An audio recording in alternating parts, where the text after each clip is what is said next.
Now give us an update to the deadly police shooting in East Price Hill yesterday. It all started as officers investigated 4 people for stealing a car. Let's go to that press conference. Cincinnati Mayor Aftab Pureval at the podium now. Involved in a shooting in East Price Hill that resulted in the death of 1 man. I'm here with Police Chief Teresa Thigi, Councilmember Scotty Johnson, City Solicitor Emily Smart Warner, and Assistant City Manager John Brzezina. We as a city take the loss of life extremely seriously in every circumstance. It is always a tragedy, and it's a tragedy here today. And the processes we have in place because of the collaborative agreement are here to ensure transparency and clarity as we move forward.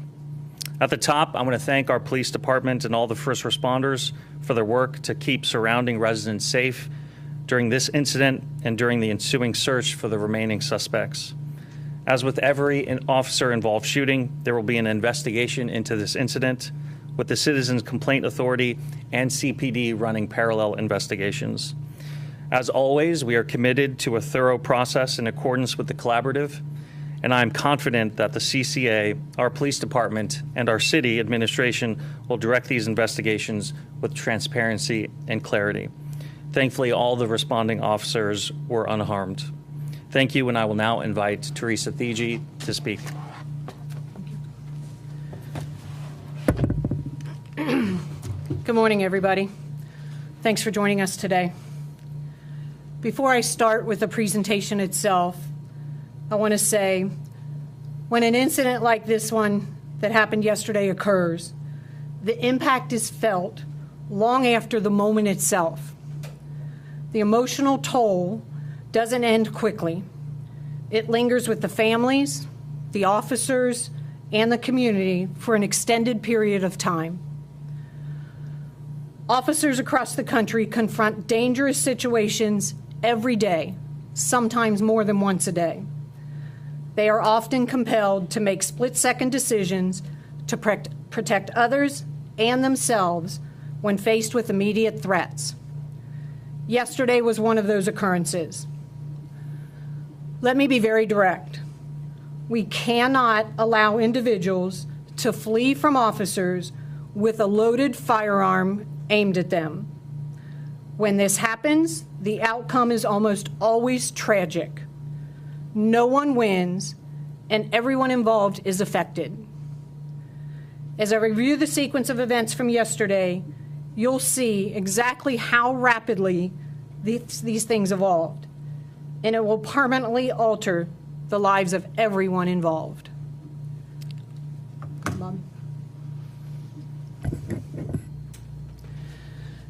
So to give you an idea, this is 2500 Warsaw. I'm going to step out in front for a minute. Warsaw Avenue is down here. This is the long driveway. It goes up a hill. Where the incident occurred is at the dead end of the parking lot back here. You'll see vehicles there now. You'll see a photo. The stolen car that we're going to talk about was backed into a parking spot back there.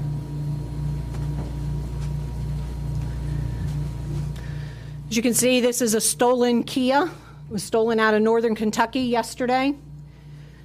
You can see we have 2 uniformed cars there.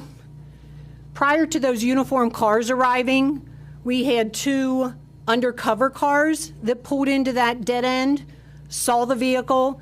They backed out. They saw that there were individuals inside the vehicle, so they backed out and let the uniformed cars make the approach, which is the tactically sound decision to do. The cars are positioned the way the officers are trained. We are trained to use our vehicles as cover from any threat. That's what those officers did with the cars at that time. This is body-worn camera from officer number 2. Go ahead, Bobby. Okay, so you're looking at officer number 2, gun drawn, circling around to the Kia behind this trash can right now. We've dropped the audio because we are told there is some cursing, some swearing in this, and we don't want to have that aired. But you're seeing the perspective from this officer approaching the suspect.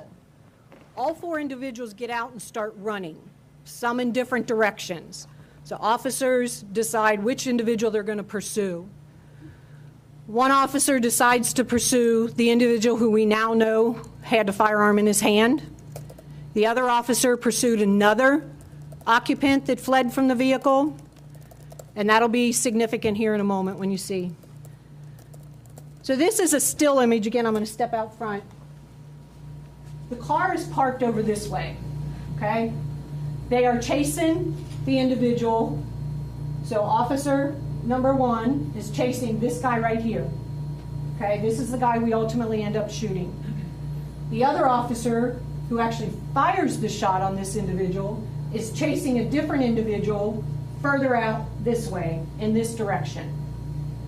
Okay, as this officer is chasing him, he sees a firearm in his hand, and he yells, "Gun, gun," he's got a gun. This individual slips, trips, whatever, falls on the concrete right here. Other officers that were also there say in their interview, they heard the firearm hit the concrete. They heard the metal from the firearm hit the concrete. This individual gets up, still has the firearm in his hand, and continues to run through the dumpsters. Go ahead, Bonnie. Again, we're bringing the audio down because there is potentially language that we do not want aired. And just a warning, we have been told that this video is not blurred. We don't know how much of this they are planning on showing. We just want to give you that heads up. This officer knows that there's another officer here that is going to ultimately encounter him when he comes through the dumpsters. So he makes him aware of that. He shouts out to him, "On your right, on your right." He's on your right. And that's where this individual comes out from between the dumpsters. This is the other officer, the one who fires the shot. This is his body camera as he approaches the scene. All right, again, bringing the audio down here, and this video is not blurred. This is the first time we are seeing this, as well as many of you.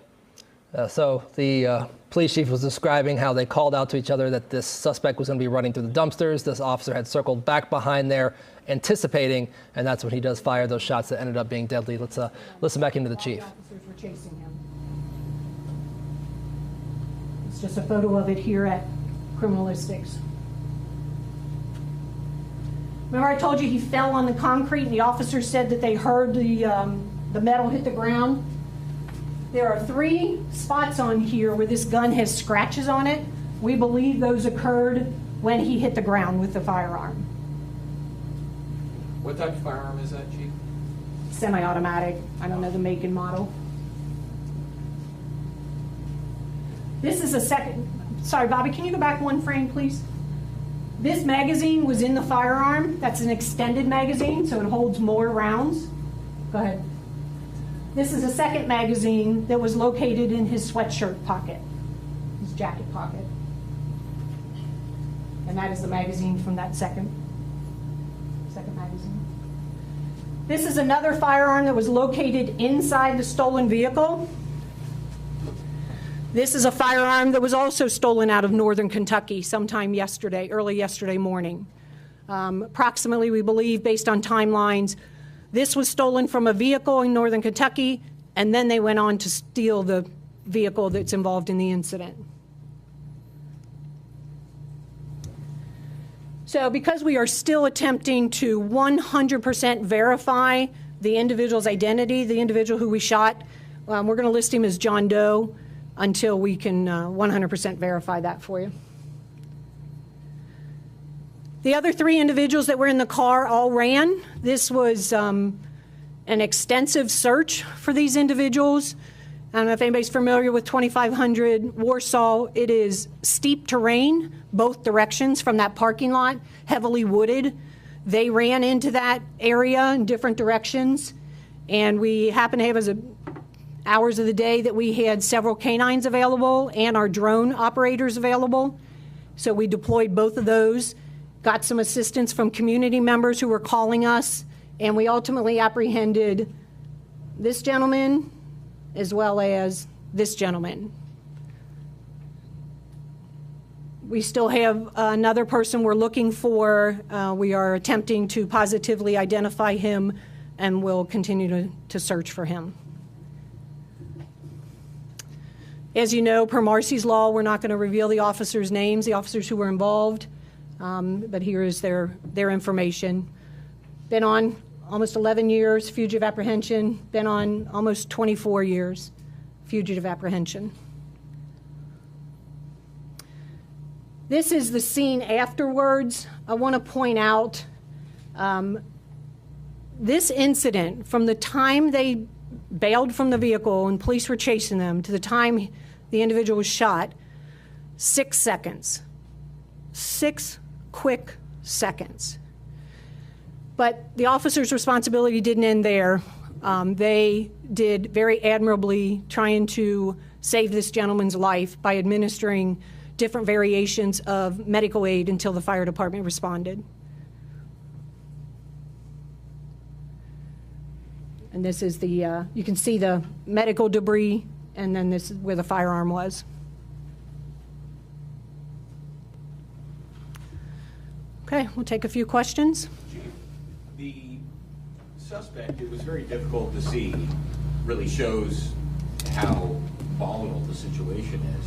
But it was difficult for us to see if the suspect pointed his gun at the officer or whether he just had a gun and was shot because he had a gun.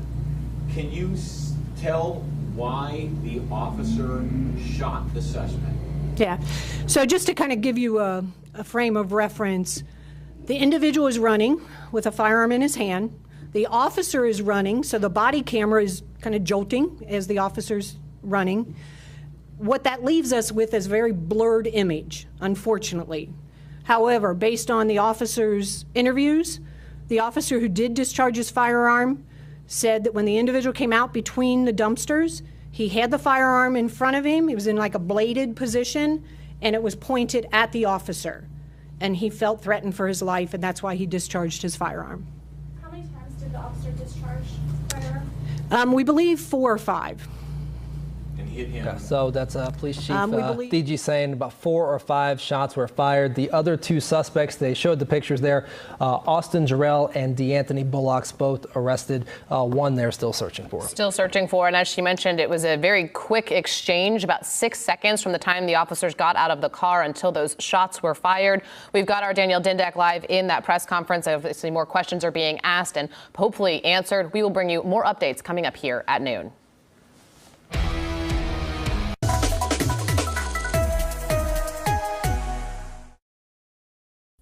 Okay, so check out the second press conference, okay? And the first one, the chief was very put together, very scripted, you know, knew exactly what she was going to say.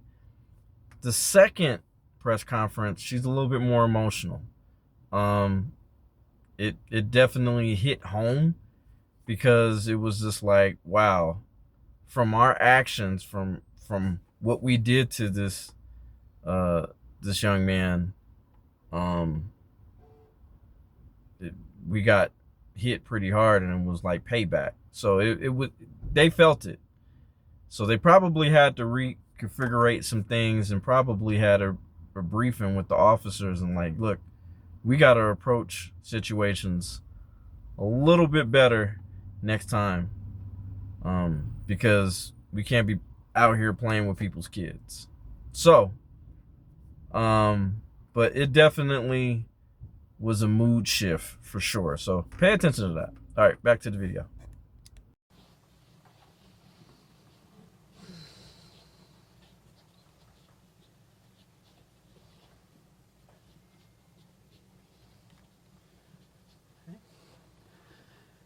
Hi, good evening, everybody, and thank you for joining us here this evening. Gathered to give you an update on an incident that you're aware of, I'm sure happened earlier this afternoon, approximately 1 p.m. We had an auto accident at Martin Luther King, Burnett Woods Drive, where a Hamilton County deputy was struck. He was outside his vehicle conducting traffic enforcement. He was struck by a vehicle.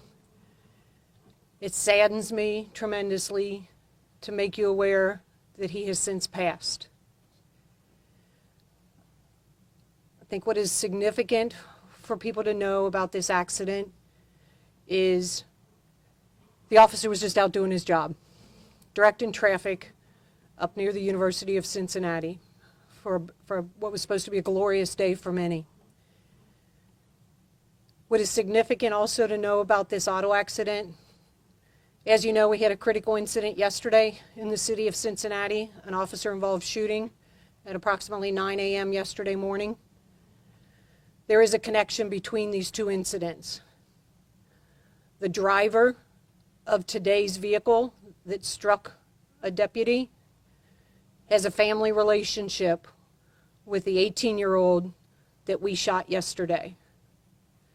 So that is currently under investigation by both our homicide unit as well as the traffic unit.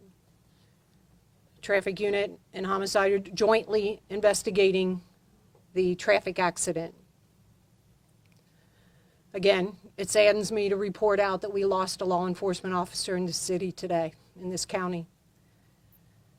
My heart goes out to his family, to the Hamilton County deputies, and the sheriff and her leadership team standing here with me today, and to all the members of their organization. And with that, I'm going to let the sheriff say a few words. Thank you, Chief. It is a very sad day, and it's a very sad occasion, and the very first thing I want to do is offer my condolences to the family and friends of our deputy. The men and women, the men and women that you see here behind me, all knew our deputy, and he was so well liked and so well known. We could fill this building with the law enforcement agencies that respect him, love him, his friends, his family. We are so deeply saddened. I want to thank the Cincinnati Police Department, Chief Thege, her men and women. As I understand it, one of the first people to reach our deputy and render aid was a Cincinnati police officer.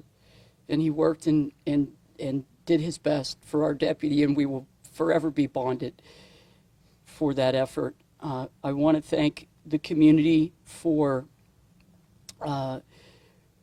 paying attention and supporting us.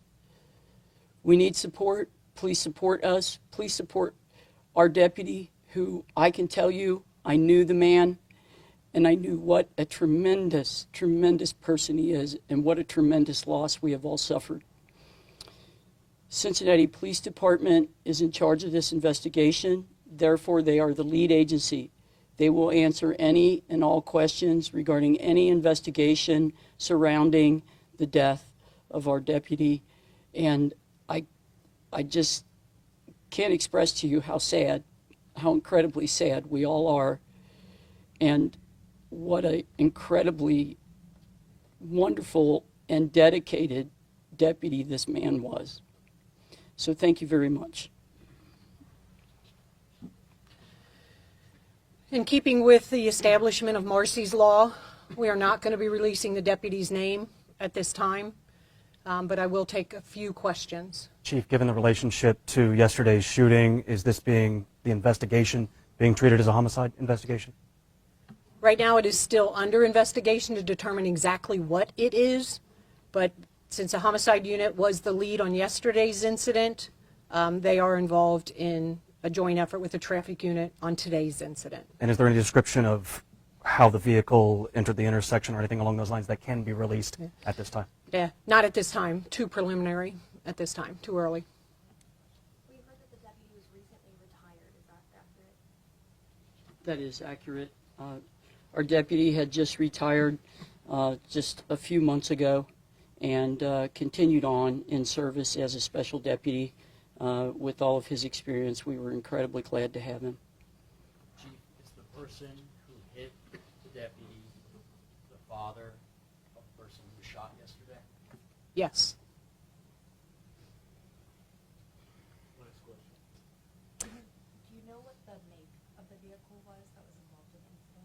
I do not know at this time. Will there be a procession, Sheriff McGovern?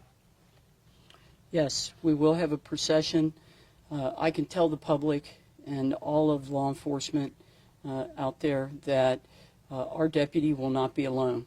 He is not alone. He will not be alone. There will be someone with him until the day that he transitions to higher ground. So, thank you. Thank you. Thank you, everybody. Real quick, I do want one last comment. So this community, not just the law enforcement community, but this community in our city and our county has had 2 critical incidents in 2 days. I do have a plea to everybody. Let the processes play out. Let the investigations play out. Keep calm, take care of one another, and I can assure you, as the chief of police for Cincinnati, I will ensure you transparency and a thorough and accurate investigation. Thank you.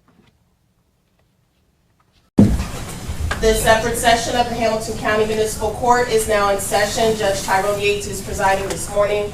We ask that you turn off all cell phones. You may be seated. Please remain quiet during all proceedings. Good morning. Good morning, everyone. Good morning. Good morning. Good morning, Your Honor. Good morning. Good morning. Good morning, Your Honor. First case load out, so we will have Hanson. Okay, thank you.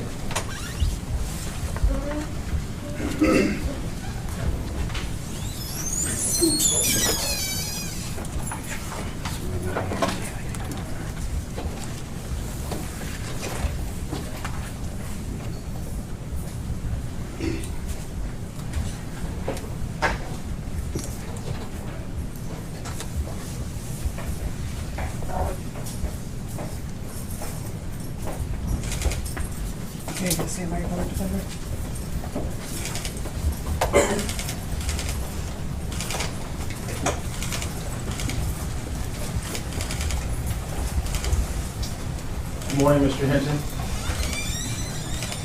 Good morning. He said good morning, Judge. He's very soft-spoken. Okay, all right. Thank you. All right.